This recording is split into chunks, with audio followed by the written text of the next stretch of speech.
I think we have no idea how psychedelic experience shaped religious presumption. We know that the shamanic tradition, which is tens of thousands of years old, might be, is it millions of years old?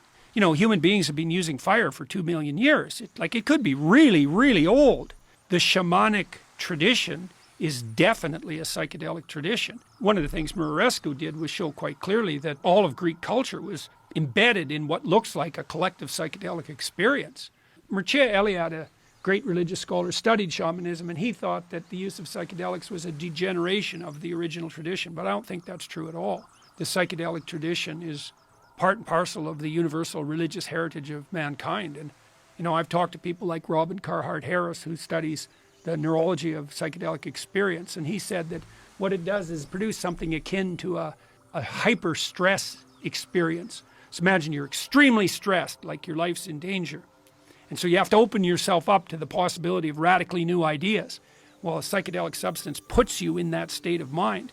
And so that can be hellish, because you can collapse into like a catastrophic fight or flight defensive response, and magnified by the hallucinogen, then you're just in hell. But that isn't the only necessary outcome.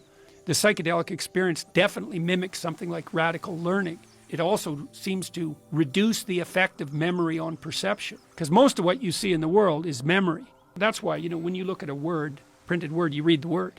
You can't not read the word. And that's because you see in the memory. You're not seeing, like when I look at the sign behind you, I'm not lost in the yellow in the details. I see the Joe Rogan experience. It's part and parcel of perception. It's all memory. What a psychedelic does in part is remove the inhibition of memory from perception. And that re-immerses you in the complex world and shows you how remarkable and beyond comprehension everything really is. That's real. The question is what to do with that. Timothy Leary, his doctrine was turn on, tune in, drop out. And that devastated the whole culture, that idea. It's like, well, if we just shed our presuppositions and the whole industrial nightmare, we'd all be freedom-loving hippies wandering around in Eden. It's like, no. I wanted to do a line of psychedelic products. Turn on, tune in, grow up. Right. I think that's much funnier, much better. Yeah, and that's also possible. That's a possible path through this sort of quest for spiritual enlightenment. Yeah.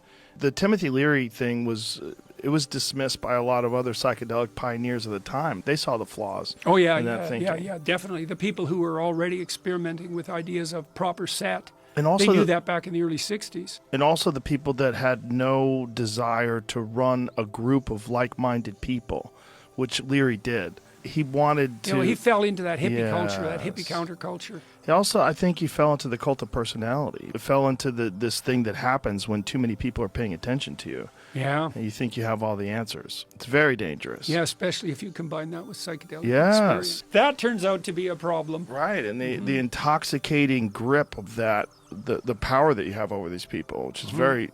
It's unavoidable. And if you are a guru, air quotes, and you're the person doing that, like how many of them just start cults? And how many of them, it winds up being sexual? Well, Jung was asked once to comment on psychedelic experience. I think he was asked about what Huxley was doing, and Jung's answer was, beware of unearned wisdom. Right. Very smart.